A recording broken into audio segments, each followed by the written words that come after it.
Lisa Booth has been taking a look at that, and she joins us tonight. Hey, Lisa. Hi, Tucker.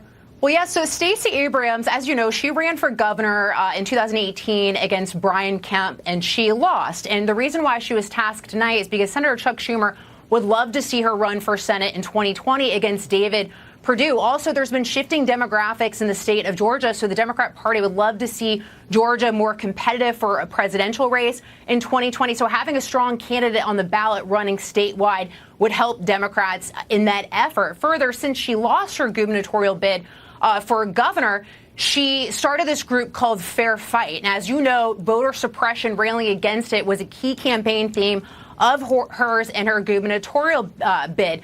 But a lot of those accusations really didn't hold water, because if you look at it, the midterm elections in Georgia reached near historic levels. Also, leading up to the election, there was a historic amount of voters registered to vote. Further, a lot of the things she took issue with, like the purging of the voter rolls, those were existing laws, like use it or lose it. And a similar law in Ohio was upheld by the Supreme Court. Further, that law was passed by a Democrat state legislature and was signed into law by a Democrat governor.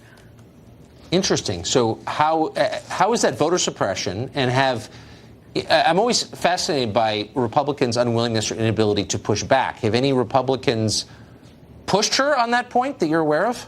Well, there's been some Republicans tonight that have kind of been making fun of her for her non-concession speech. She said that democracy failed Georgia, but as I pointed out, it didn't. And I think another thing that's really interesting tonight about her giving the Democrat response is just how far the party has shifted, because there's this controversy over Bernie Sanders also giving his own state of the response tonight, but there's really not a lot of daylight between Stacey Abrams' policies and his. She supports single payer. She said that she advocated for illegal immigrants voting. She said that was going to be a pathway for the blue wave. Also, when she was in the state legislature in Georgia, she co-sponsored legislation that would ban certain weapons and also open the door for gun confiscation. So there's not a lot of daylight between her policies and Bernie Sanders. So it's sort of interesting to me to see the Democrat Party in this controversy and uproar over Bernie Sanders giving his own response, when her policies and her positions really aren't that different from his.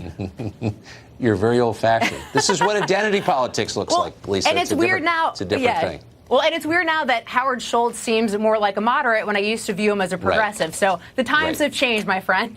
Identity politics is not about issues. It's about something very different. Thank you very much. Thanks, Tucker. Have a great night.